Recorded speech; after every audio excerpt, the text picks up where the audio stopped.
Abran sus Biblias a Lucas capítulo 1. Lucas capítulo 1.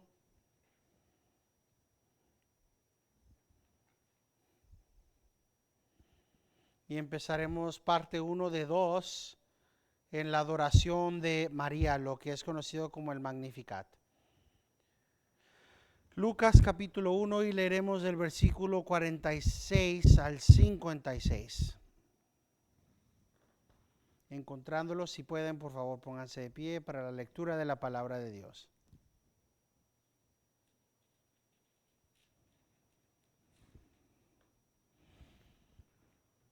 Dice así la palabra de Dios, inerrante, infalible y santa. Entonces María dijo: mi alma engrandece al Señor, y mi espíritu se regocija en Dios mi Salvador, porque ha mirado la humilde condición de su sierva. Pues he aquí, desde ahora en adelante todas las generaciones me tendrán por bienaventurada, porque grandes cosas me ha hecho el poderoso, y santo es su nombre. Y de generación en generación es su misericordia para los que le temen. Ha hecho proezas con su brazo, ha esparcido a los soberbios en el pensamiento de sus corazones, ha quitado a los poderosos de sus tronos y ha exaltado a los humildes. A los hambrientos ha colmado de bienes y ha despedido a los ricos con las manos vacías. Ha ayudado a Israel, su siervo, para recuerdo de su misericordia, tal como dijo a nuestros padres, a Abraham y a su descendencia para siempre.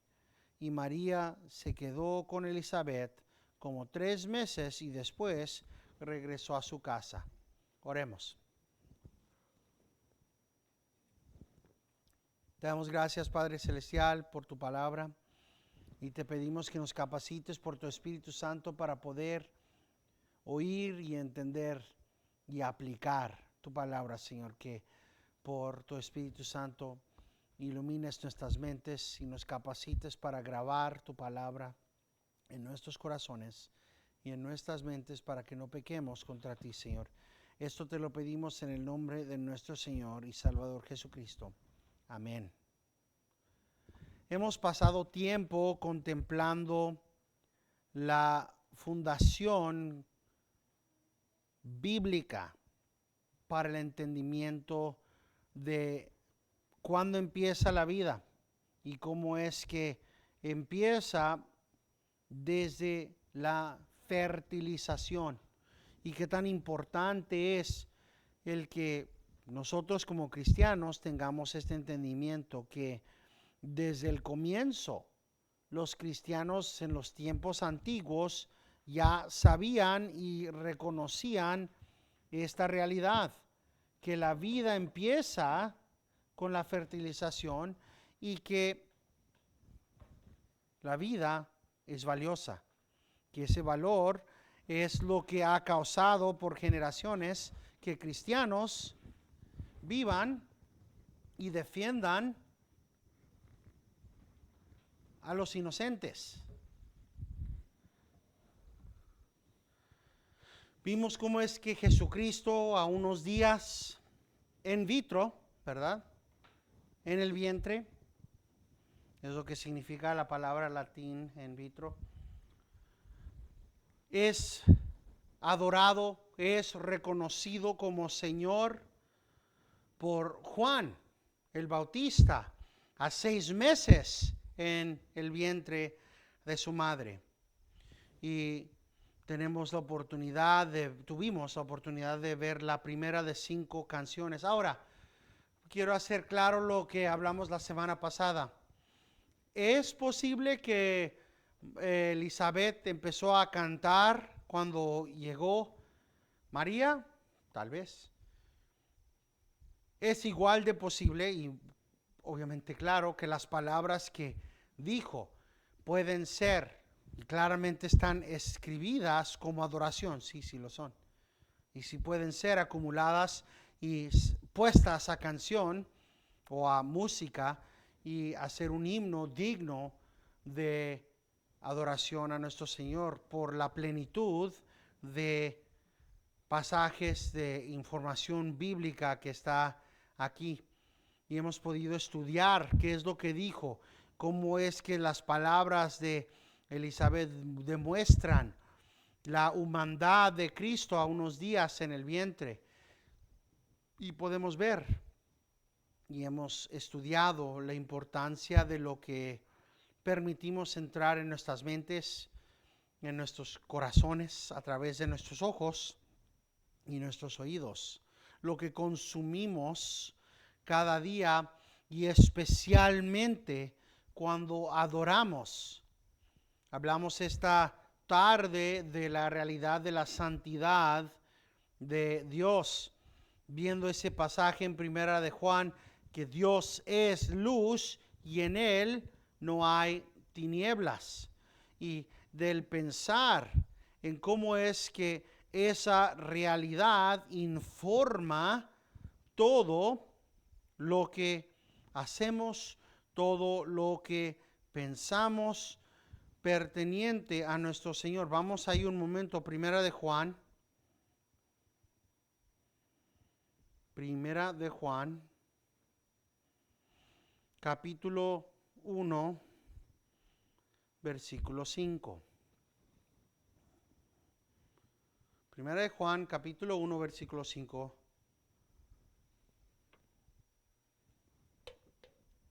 Dice lo siguiente: y este es el mensaje que hemos oído de Él y que os anunciamos. Este es el mensaje que anunciamos, el mensaje de Dios. ¿Qué decimos? Dios es luz y en Él no hay tiniebla alguna. No hay tiniebla alguna, ¿verdad? Cuando hablamos de la realidad de que Dios es luz y no hay tiniebla alguna, le estamos hablando de un nivel de santidad incomprensible. Es por eso que la santidad de Dios es un atributo comunicable y al mismo tiempo incomunicable. Entendemos la santidad, pero la entendemos nada más en parte. Entendemos la luz, pero nada más entendemos la luz en parte. Y Dios es luz. No habita en la luz, Él es la luz. Y es el mismo lenguaje que vemos en Juan capítulo 1. Y ¿por qué estamos ahora de repente aquí hablando de la luz y hablando de la santidad? Porque tenemos que entender que si el Señor nos llama, y si lo hace, a ser santos como Él es santo, ¿verdad? Entonces, la adoración que dedicamos a Él debe ser santa. Y nada más tenemos un lugar donde podemos ir para escudriñar el nivel de santidad de unos himnos, de cualquier canciones en la radio cristiana, y esa es la palabra de Dios. La regla por la cual medimos absolutamente todo.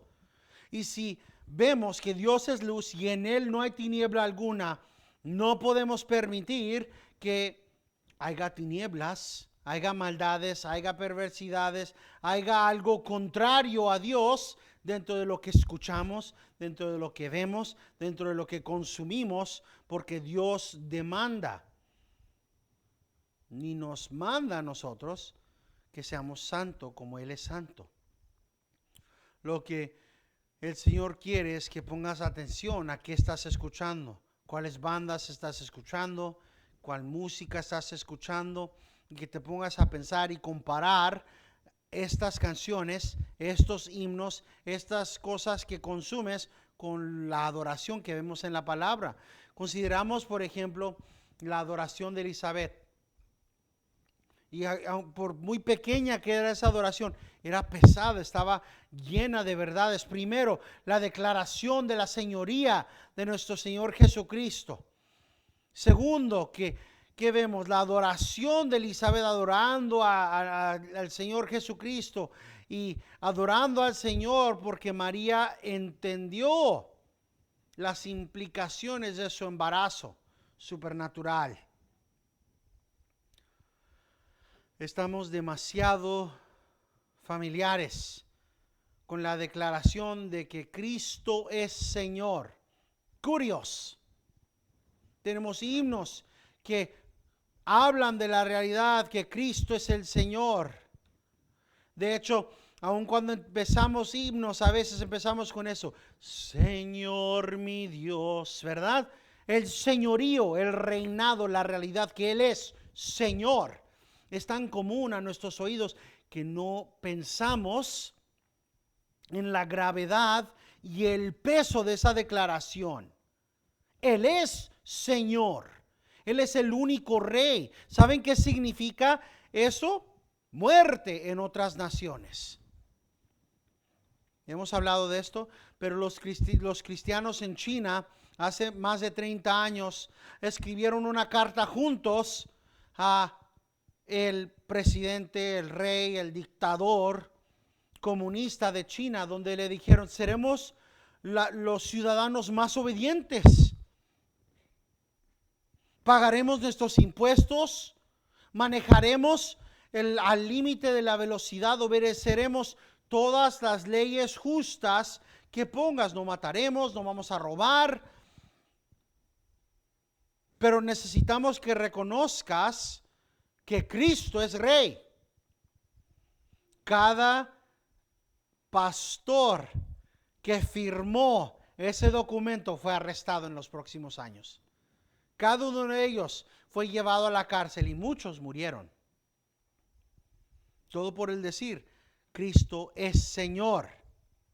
Cristo es Señor. Así que cuando vemos que Elizabeth dice en el versículo 43, ¿por qué me ha acontecido esto a mí? Que la madre de mi Señor venga a mí. No es algo ligero, no es algo pequeño, no es algo que, mira, qué bueno, gloria a Dios, mi Señor, el Señor de Señor. No, es una declaración, una proclamación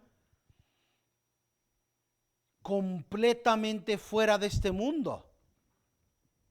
Ven, es pues porque no entendemos eso, que no grabamos qué tan feo, qué tan grave era cuando Poncio Pilato le preguntó a los líderes judíos, pero él es inocente, hablando de Jesús, no he encontrado culpa en él. ¿Quieren que mate a su rey?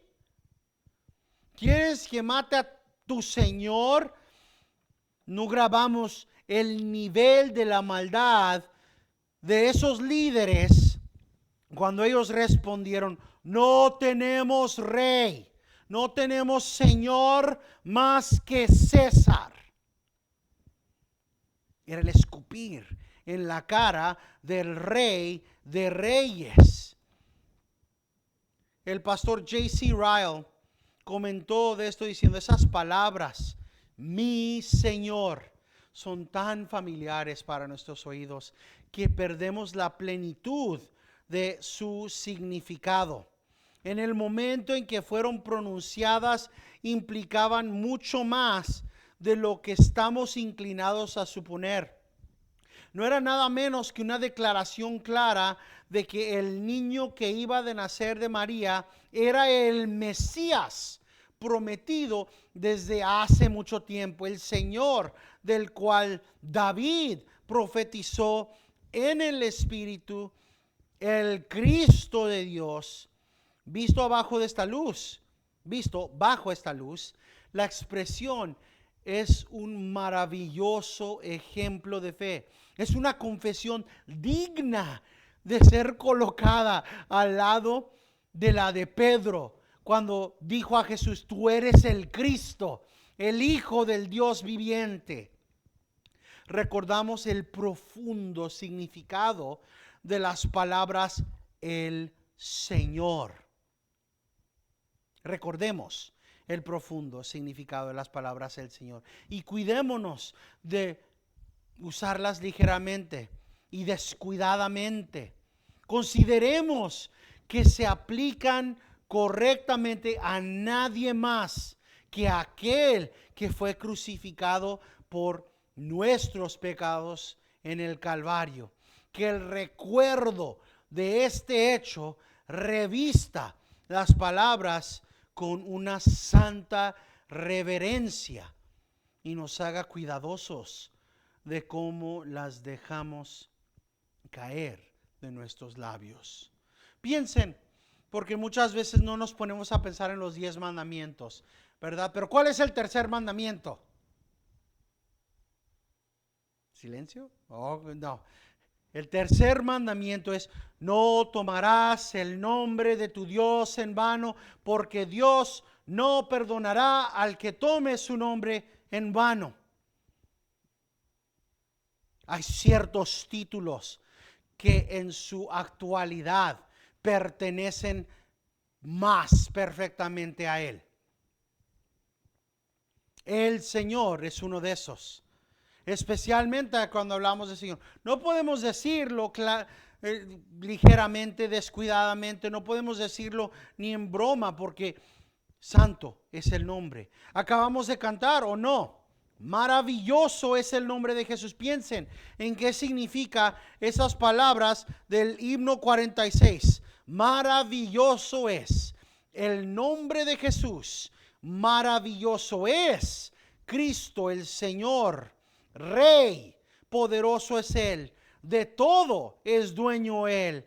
Maravilloso es Cristo el Señor. Y continuamos diciendo: Pastor divino, la roca eterna, Dios, poderoso es Él. ¿Cuántos versículos se pueden encontrar en este himno tan pequeñito? La realidad del señorío del Señor, del maravilloso, lo maravilloso que es su nombre. Dices, ¿y eso dónde? Cuando le preguntan al Señor, ¿quién es tu nombre?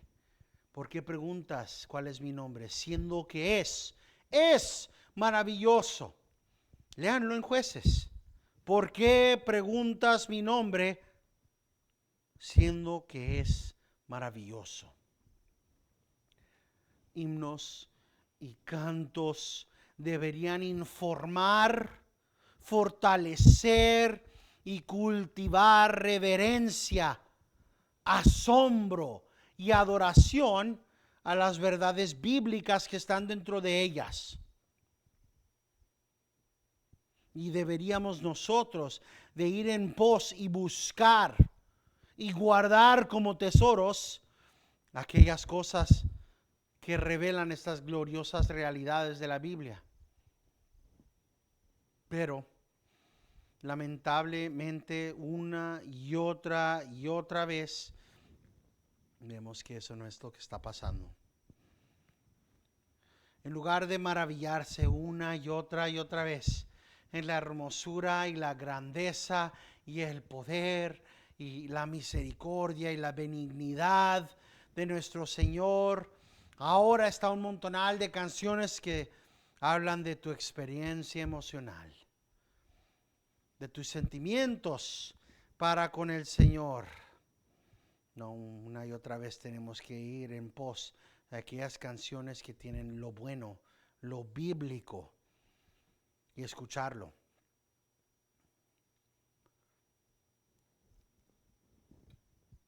Es lo que vemos en el Magnificat. Hemos hablado y hemos pasado y repasado el canto de Elizabeth, y hemos pasado más que una vez, cada año que tenemos la oportunidad de hablar de la canción de María, hemos hablado de qué tan lleno y rico en teología es este himno que estamos leyendo, cómo es que María, jovencita, movida por el Espíritu de Dios, clama, canta, adora al Señor. Y cómo es que lo que ella dice está lleno de realidades bíblicas. ¿Qué es lo que este himno revela de nuestro Señor. Y cómo es que el Señor bien dijo, de la abundancia de tu corazón habla la boca.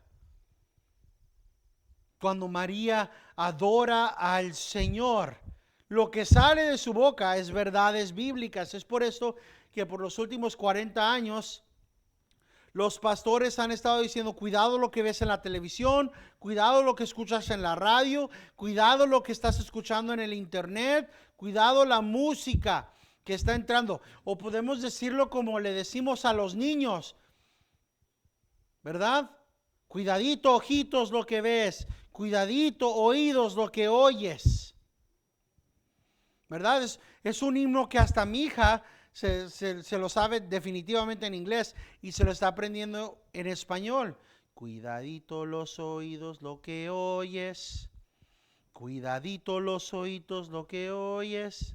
¿Verdad? ¿Por qué? Porque el Padre te está viendo. Él está atento a qué estás haciendo. Inevitablemente las cosas que tú escuchas, las cosas que atesoras más, van a dar fruto. Lo que más te interesa, en lo que más estás interesado, va a salir. Va a ser de lo que más hablas. Cada uno de nosotros conoce mínimo una persona que puede dar todos los detalles de su equipo de fútbol favorito. Y hasta de la posición de la persona que está de portero y la persona que hace esto y la persona que hace el otro. O podemos hablar de la persona que sabe todo de la mecánica, o la persona que sabe todo de ser albañil, o la persona que sabe todo un montón de diferentes cosas, pero no pueden decir ni una referencia de la Biblia que dice que el Señor Jesucristo es Dios.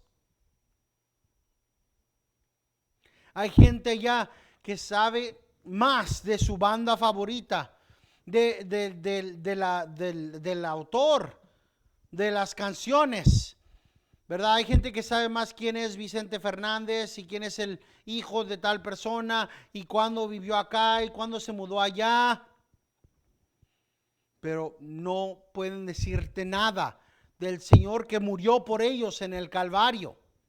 Una vez más, J.C. Ryle capturó el sentimiento de la necesidad de grabar la palabra de Dios en nuestros corazones cuando dijo él, esforcémonos cada año que vivimos en familiarizarnos más profundamente con las Escrituras, estudiémoslas, busquémoslas, profundicemos en ellas y meditemos en ellas hasta que habite ricamente en nosotros, como dice Colosenses 3:16.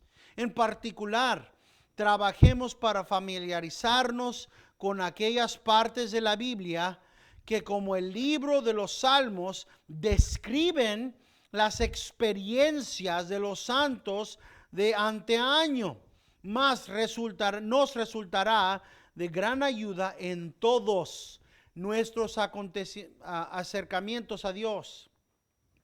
Nos proporcionará el mejor y más adecuado lenguaje, tanto para expresar nuestras necesidades como para dar gracias.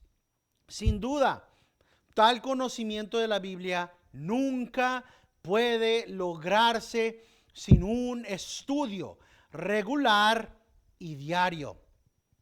Pero el tiempo dedicado a tal estudio nunca se desperdicia. Dará fruto después de muchos días. Esta es una de las razones por la que hemos enfatizado una y otra vez la realidad de que María era jovencita. ¿Por qué tanto jovencita, joven María, joven María, joven María?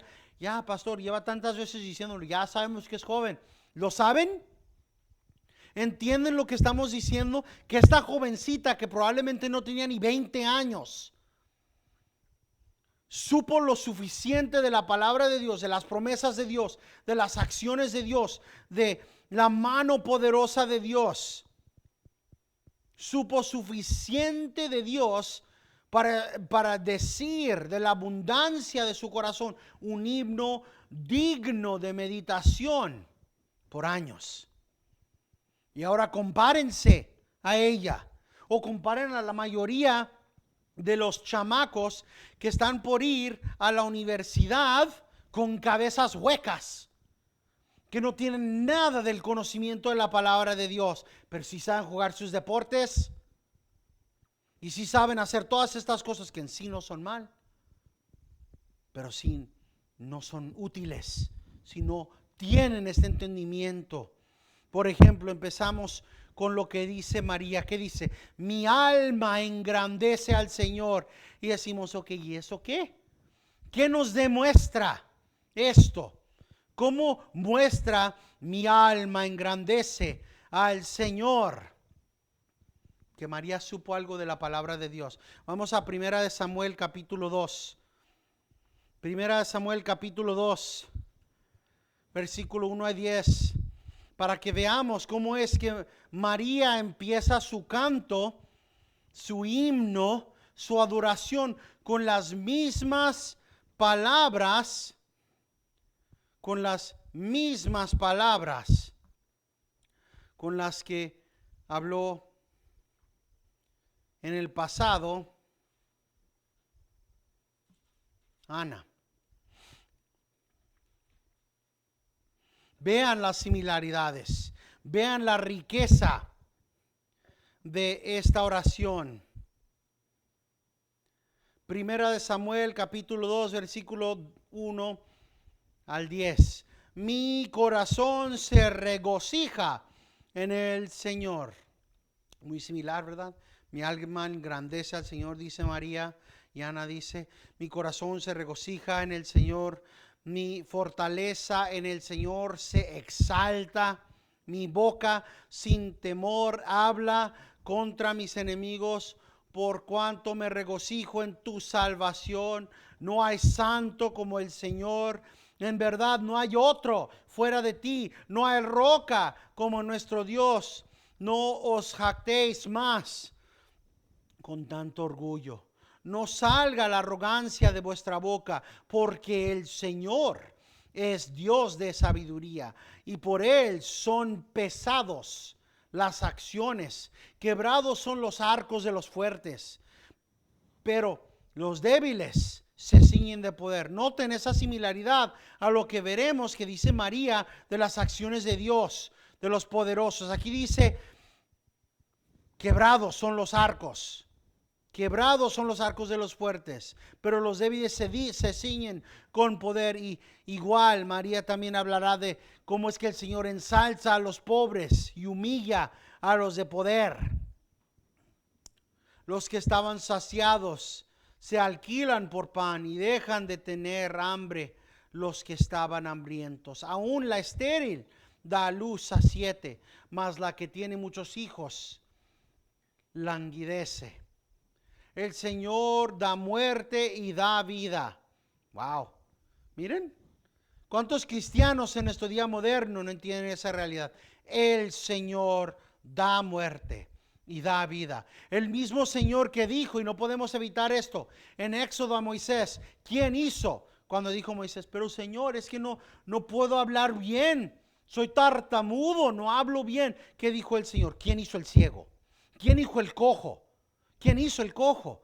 ¿Quién hizo a esta gente? Yo, Dios. Y los cristianos quieren tratar de defender a Dios. No, es que el Señor nunca haría que un bebé naciera sin pierna o sin ojos o cojo o ciego. No, el Señor hace todo.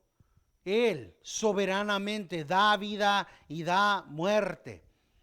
Hace bajar al Seol y hace subir. Él es el que manda al infierno. Él es el que eleva o hace subir a los que Él quiere. El Señor empobrece y enriquece. ¿Eres pobre? Dios lo hizo. ¿Eres rico? Dios lo hizo. El Señor humilla y también exalta. El Señor es el que humilla a la gente. Tuvo mucho, pero ahora está pobre. Tuvo poco, pero ahora es rico. Es el Señor el que hace eso. levanta del polvo al pobre, del muladar levanta al necesitado, para hacerlos sentar con los príncipes y heredar un sitio de honor. Pues las columnas de la tierra son del Señor, y sobre ellas ha colocado el mundo. Él guardará los pies de sus santos, mas los malvados son acallados en tinieblas, pues no por la fuerza ha de prevalecer el hombre.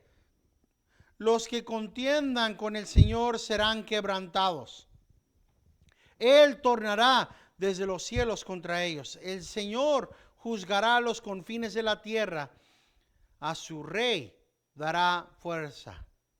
Ensalzará el poder de su ungido. Miren, aquí está hablando Ana hace muchos años antes de nuestro Señor Jesucristo, de exactamente lo que sabemos nosotros, de la realidad que el Señor mandaría al Mesías, y este Mesías es el que es el rey, es el que sabe todas estas cosas, es el cumplimiento de estas verdades. Ana lo supo y María lo canta. Ana dice, noten cómo dice en el versículo 10, los que contiendan con el Señor serán quebrantados. Esto es lo que están diciendo todos. Lo está diciendo en parte Elizabeth al reconocer, este es el Señor, Él es el Rey. Él es el Rey. Y esa palabra, el Señor, esa palabra, el Rey, tiene implicaciones bíblicas. Él es el que quebrantará a los enemigos. Él es el que destruirá a todos los enemigos de Dios. Él es el que reinará eternamente, como dice Isaías 9 y 6. También al mismo tiempo vemos, el Señor juzgará los confines de la tierra. A su rey dará fortaleza. ¿Cuál rey? El Rey de reyes. El rey que declara Elizabeth, el rey que proclama María, el rey que ensalza Zacarías y ensalzará el poder de su ungido. ¿Qué significa Mesías? La palabra Mesías es el ungido del Señor. Estamos hablando del Cristo aquí. Cuando María dice, mi alma engrandece al Señor, mi espíritu se regocija en Dios, mi Salvador. Ella está expresando, usando paralelismo judío, realidades, la misma realidad, que ella está absolutamente, abundantemente, grandemente gozosa, regocijada en el Señor su Salvador, igual como Ana dijo lo mismo. Tenemos que ver cuál es la diferencia entre la palabra exaltar y la palabra regocijar, porque las palabras importan. Y las definiciones de las palabras importan, y tenemos que entender qué significa el regocijarnos en el Señor y qué significa el exaltar al Señor.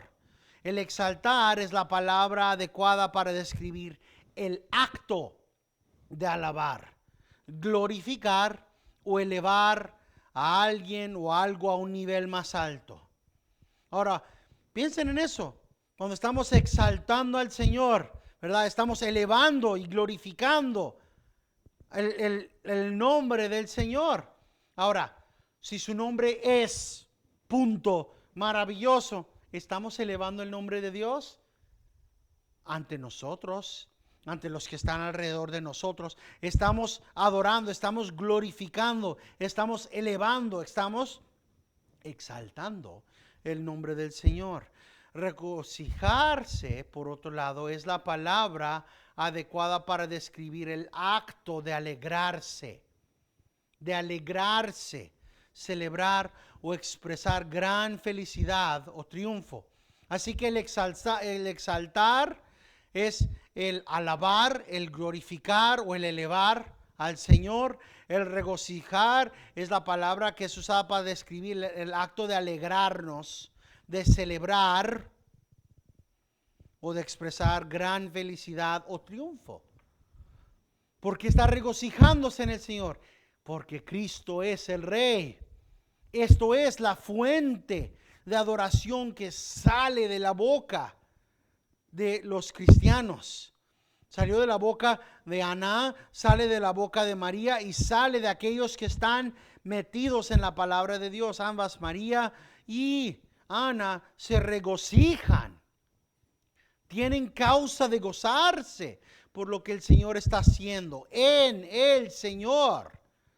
No se regocijan fuera de Él, no se regocijan aparte de Él, se regocijan en Dios, en su Salvador. No se olviden del contexto de esta conversación, la adoración entre Elizabeth y María, del Dios que cumple sus promesas, del Dios que ha mandado al Salvador, del Dios que ha mandado al Rey, al Mesías, y que tiene unos días en el vientre de María.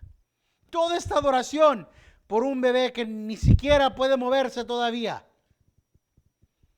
Cuanto más nosotros de este lado de la cruz, el pensar que ellas estaban adorando, que viene el Salvador, viene el Rey. Es por eso que junto con esta adoración viene la realización. Viene el Rey de Reyes. Y viene por mí. Viene a redimirme, a salvarme, a hacerme uno de los uno de los suyos. Leemos el versículo 48 al 50. Porque ha mirado la humilde condición de esta su sierva. Pues he aquí, desde ahora en adelante, todas las generaciones me tendrán por bienaventurada. Porque grandes cosas me ha hecho el poderoso, y santo es su nombre. No podemos negar la magnificencia de cómo es que Dios condesciende al venir y tener una interacción con seres pecadores como nosotros. Lo reconoce María claramente. Se regocija en el Señor, su alma engrandece al Señor, exalta al Señor. ¿Por qué? Esa palabra exalta es lo que podemos ver en engrandece ahí en el 46. Pero ¿por qué engrandece al Señor? ¿Por qué exalta y se regocija en el Señor? Porque Dios Todopoderoso, Dios el Grande, Dios ha visitado, ha visto, ha mirado la condición tuya, la condición mía. Que Dios nos viera en amor, que Dios nos mire en gracia mientras estamos en el pecado. El sentimiento de María que viene, que el Señor viera una niña pobre, una joven pobre que está desposada con un hombre carpintero y pobre, de una familia pobre, y que el Señor la escogiera a ella, no una reina, no una princesa, no a alguien con todo el dinero y todos los medios del mundo, sino a ella. Ahora piénsenlo en la luz de nosotros.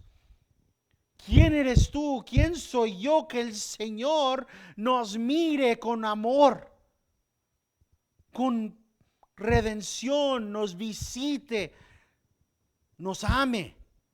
Tenemos cada razón para llorar, lágrimas de gozo cuando consideramos cómo puede ser que el Señor nos salvaría, nos ame y muriera por nosotros.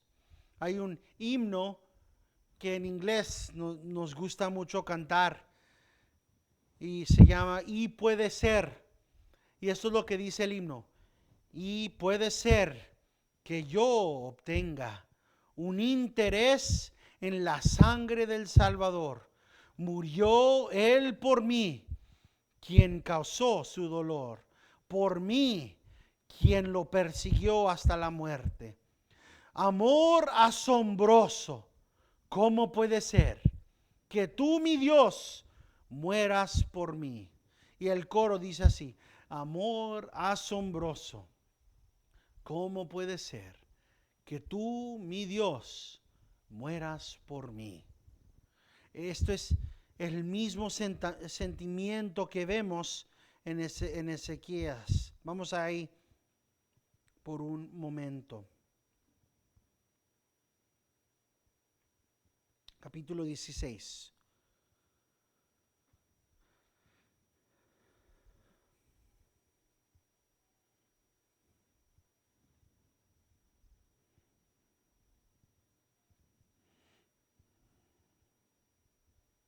Ezequiel 16. Ezequiel 16, versículo 3 al 6. Miren este mismo sentimiento, que no existe nada más en la boca de María, pero que es mostrado. Dice el Señor a través del profeta Ezequiel, empezando en el versículo 3 al versículo 6. Id y di, así dice el Señor a Jerusalén: por tu origen y tu nacimiento eres de la tierra del cananeo. Tu padre era amorreo y tu madre etea. Ahora, ¿qué podemos decir de eso? Porque obviamente no todos hemos estado aquí para los cultos del hilo dorado de la predicación del hermano Aarón. Aquí estamos hablando aquí está el Señor hablando a su gente y dice: tú eras impío, sucio. Tu padre era cananeo, tu madre era amorreo, tu madre era etea.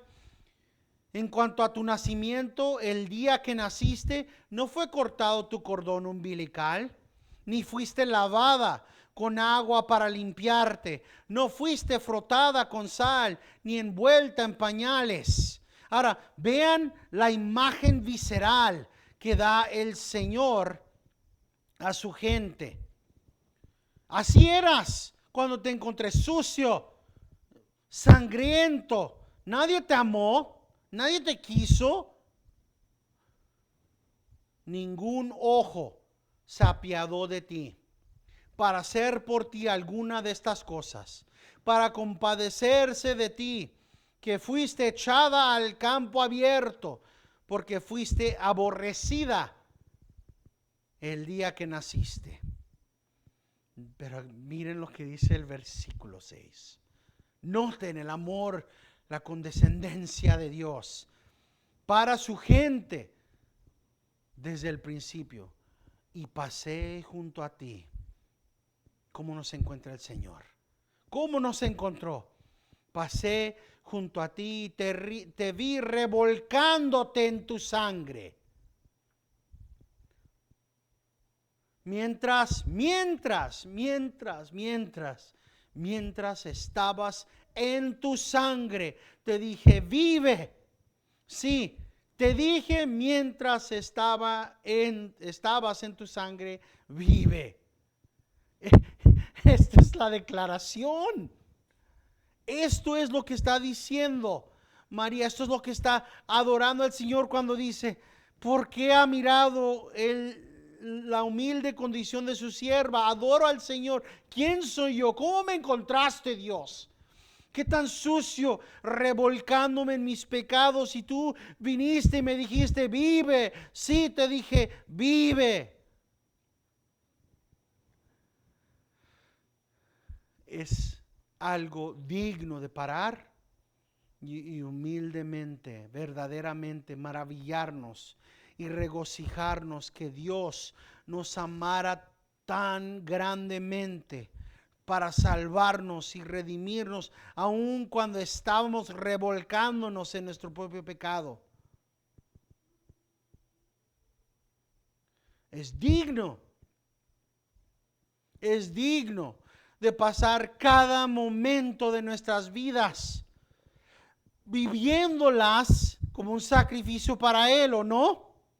Cuando Él vino y nos encontró absolutamente inundados en nuestros pecados y Él nos dio vida. Es exactamente la misma emoción que vemos, la misma realidad bíblica que es presentada de María. Dice: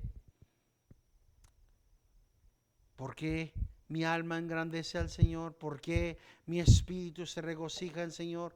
Porque ha mirado a la humilde condición de esta su sierva.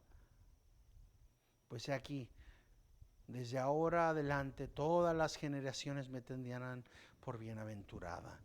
Ahora, hay una condición particular ahí donde sabemos que está hablando María de sí misma y sí es conocida como bienaventurada, pero igual las generaciones por venir de nosotros que siguen en el camino del Señor reconocerán lo mismo de nosotros, que su abuelo o abuela o tátara, quién sabe cuántas veces hasta que el Señor venga, abuelo o abuela, era del Señor. Dios Todopoderoso, Dios el fuerte, que nos redimiera. Es lo que vemos en el versículo 49 y 50. Porque grandes cosas me ha hecho el poderoso. Ahora decimos: mira, el poderoso. Uno de los atributos de Dios. Dios es todopoderoso. La omnipotencia que le pertenece solo a Dios, aquí declarada. ¿Por qué continuamos adorando al Señor? Porque grandes cosas ha hecho para nosotros el Todopoderoso, y santo es su nombre. No podemos ni siquiera pasar las primeras 2 o 3 oraciones sin ver la omnipotencia, la santidad, la condescensión del Señor, el amor de Dios para los suyos. Estas verdades declaradas que el Señor nos viera. El mismo Dios que creó todo al decir sea, es el Dios que nos dijo vive. Es lo que vemos en el himno, la creación. Cuando entonamos diciendo: Dios ha hecho todo lo que el ojo ve, cada cosa de este mundo terrenal, todo árbol y las plantas son de Él, las estrellas y el manto celestial. Sea ya la luz, ordenó Jehová con su fuerte voz, y la luz fue ya. Hoy el buen Jesús, nuestro Redentor, brinda al mundo luz con su excelso amor. Sabemos de Génesis el poder de la voz de Dios. Así que cuando vemos en Ezequiel que el Señor dice vive, no es nada más vive como lo decimos nosotros. Tiene poder. Es poderosa la declaración del Señor cuando nos ve muertos en pecado, revolcando en el pecado, y Él dice vive. Y tenemos el ejemplo perfecto en el hombre que salió de la muerte, Lázaro. Me gusta mucho cómo es que, y hemos meditado en esto, cómo es que dice Juan Calvino, cómo es que dice el doctor Sproul, que el Señor Jesucristo tuvo que decir Lázaro antes de sal, porque si no fuera específico el Señor, todos se hubieran resucitado. Así de poderoso es el Señor. El Señor solo tiene que decirlo y lo es. Vive y vives. Sea la luz, sea la tierra, sean los animales, sean las plantas, las estrellas. Y aquí dice María: porque grandes cosas me ha hecho el poderoso, y santo es su nombre. De generación en generación es su misericordia para los que le temen. ¿No es para todos? Claro que no. De generación en generación su misericordia, la misericordia salvífica, la misericordia de vida, la misericordia de amor, es para los que le temen. Dice el doctor Sproul, aquí vemos que Dios es poderoso, santo y misericordioso. Aquel que la ha reconocido es el Todopoderoso, aquel que posee todo poder en el cielo y la tierra, aquel que puede crear un universo con el sonido de su voz, con el poder de su mandato. Es este poder del cual el ángel Gabriel habló a María con ella, cuando confundida por su anuncio preguntó: ¿cómo será esto, puesto que soy virgen? Y respondió diciendo el ángel: el Espíritu Santo vendrá sobre ti y el poder del Altísimo te cubrirá con su sombra. A menudo, cuando la gente en nuestra cultura habla de Dios, la hace en términos vacíos de significado. La gente hablará de un poder superior, una fuerza mayor que uno mismo. Casi no hay diferencia entre ese tipo de lenguaje y el lenguaje de un animista que se arrodilla y adora a un ídolo hecho de madera. Porque hablan así de Dios.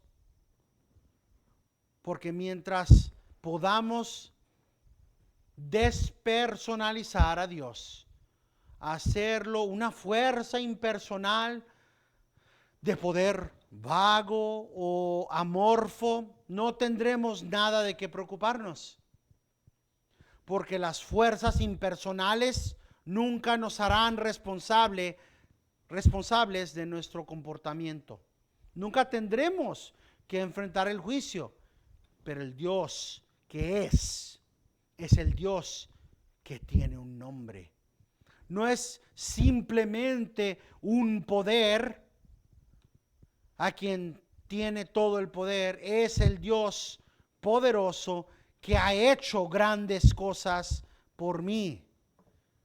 No es un Dios amorfo, Él es el Dios todopoderoso, santo, que ha hecho grandes cosas por mí. Continuaremos empezando una vez más con el versículo 50 y meditando en la realidad que la misericordia de Dios es para los que le temen la semana que viene, si el Señor nos da la vida y la salud. Terminamos con las palabras de Pablo en Colosenses 3, 16 y 17. Que la palabra de Cristo habite en abundancia en vosotros, con toda sabiduría, enseñándoos y amonestándoos uno a otros con salmos, himnos y canciones espirituales, cantando a Dios con acción de gracias en vuestros corazones, y todo lo que hacéis de palabra o de hecho, hacedlo todo en el nombre del Señor Jesús, dando gracias por medio de Él a Dios el Padre. Y toda la gente de Dios dice: amén.